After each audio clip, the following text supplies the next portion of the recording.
Hey, Brent, good to see you. Today we're talking about how a health savings account can benefit your retirement plan. It is that time of year. A lot of us are going to be choosing our health plans right about now. So we want to talk about the high deductible plans and HSAs. How do HSAs work?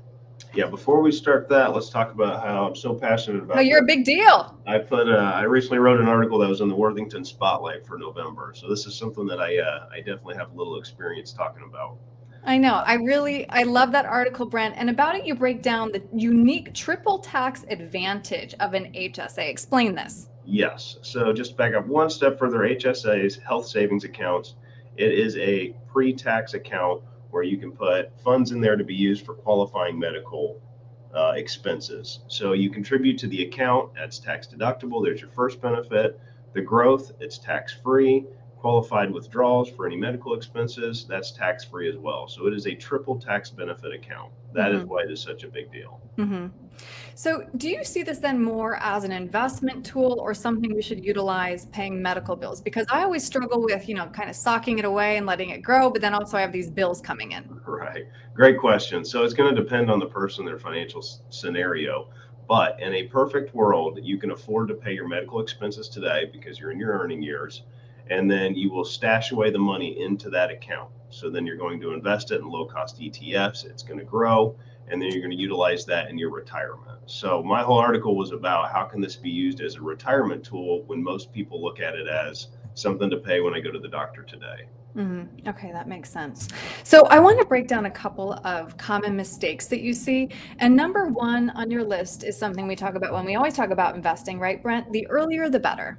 Correct. Just like any retirement savings account, the earlier you start putting money in there, the longer compound interest can do its thing. So Mhm. even if it's just a little bit, even if you can only do 50 bucks a month, start there and then continue to increase that as your pay increases. Mhm. And so that brings us to the second mistake. Don't forget to fund it. You got to actually move that money in there. Correct. So you can do it through payroll, you can do it through your checking account, but what's important to remember is somehow get those funds into that account because it's not Mhm. going to be able to do its thing if you don't send the funds there and be diligent about it. And you did just mention payroll, so I want to talk about that. You always advocate pulling it out of payroll. Why? Correct. So if you were to just send it from your checking account where you have after tax dollars sitting, you're going to get that tax benefit when you do your taxes. So they're going to pull that money out of your income and you'll get some money back.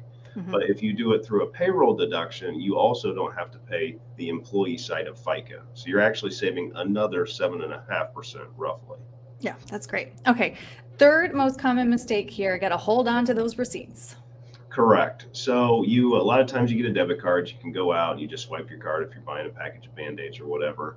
But if you are reimbursing yourself, which is perfectly legal to do, you better keep your receipts because you could get audited and they want to make sure, hey, did you use that for a qualifying medical expense? You've got your receipt, you know you're good to go. Hmm. Okay. And now the last, perhaps most important common mistake, don't forget to invest that money. Correct. You would not believe how many people I meet with, and one, they didn't even know that they could invest it, or two, they just never got around to investing it. And I think that's because people don't think of this as a retirement account, whereas I definitely do. And so the first thing I say is we got to get those dollars invested. It's very important to do that, and then to also rebalance that occasionally, just like you would any other retirement account. Mm, okay. All right. So, again, Brent, as we're creeping up on the end of the year here, let's say that I am getting a $10,000 bonus. Where should I put that money? My HSA, my 401k, my Roth?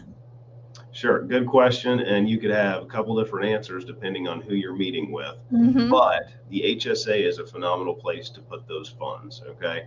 Dave Ramsey says that the HSA is the most powerful retirement tool available. So if you've got some extra bucks and you've got some contribution room in that account, that is definitely a good place to stash away some money. Okay. But again, I'm sure that it probably warrants a further discussion depending on everybody's unique goals. So, Brent, Absolutely. if somebody would like to crunch those numbers with you, what's the best way to reach you? Yep. They can call the office 614-430-8383, or they can go to our website, www.young-wm.com. All right. Brent, thank you. Thank you.